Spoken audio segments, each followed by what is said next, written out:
നിങ്ങൾ എന്നെപ്പോലെ സ്റ്റിച്ച് ചെയ്യുന്നവരാണോ? നിങ്ങൾ സ്റ്റിച്ച് ചെയ്യുന്നവരാണെങ്കിൽ ഉറപ്പായിട്ടും എന്തെങ്കിലുമൊക്കെ അബദ്ധങ്ങൾ പറ്റിയിട്ടുണ്ടായിരിക്കും. പക്ഷേ എനിക്ക് പറ്റിയത്ര അബദ്ധം ആർക്കും പറ്റിയിട്ടുണ്ടാകത്തില്ല.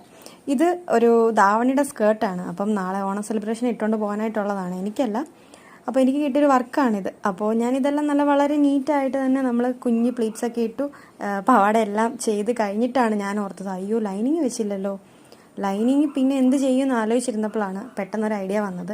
നമ്മൾ അംബർല സ്കേർട്ടിന് നമ്മൾ എടുക്കുന്ന പോലെ അടിയിൽ നമ്മൾ അംബർല സ്കേർട്ടിൻ്റെ മോഡലിലാണ് നമ്മൾ അടിയിൽ ലൈനിങ് കട്ട് ചെയ്ത് വെച്ചത്. കാരണം പുറത്ത് ഇങ്ങനെ പ്ലീറ്റ്സ് വരുന്നതുകൊണ്ട് അകത്തും പ്ലീറ്റ്സ് വെച്ച് കഴിഞ്ഞാൽ പാവാട പിന്നെയും ഹെവി ആവും.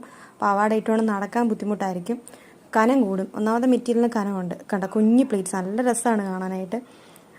അപ്പോൾ പിന്നെ അത് കഴിഞ്ഞിട്ട് ഞാൻ രണ്ടാമത് ഇരട്ടിപ്പണിയായി. പിന്നെ രണ്ടാമത് ഞാൻ അംബർല സ്കേർട്ടിന് തയ്ക്കുന്ന പോലെ വെട്ടി ലൈനിങ് രണ്ടാമത് അറ്റാച്ച് ചെയ്തതാണ്. പക്ഷേ അത് അറിയത്തൊന്നുമില്ല, വളരെ നീറ്റായിട്ടാണ് ലൈനിങ് വെച്ചിരിക്കുന്നത്, കണ്ടോ. അപ്പം തയ്ക്കുന്നവർക്ക് ആർക്കെങ്കിലും ഇങ്ങനത്തെ അബദ്ധങ്ങളൊക്കെ പറ്റിയിട്ടുണ്ടെങ്കിൽ ഷെയർ ചെയ്യുക. കാരണം എനിക്ക് എപ്പോഴും ഇതുപോലെ ധൃതി വെച്ച് ചെയ്യുമ്പോഴാണ് ഓരോ അബദ്ധം പറ്റുന്നത്.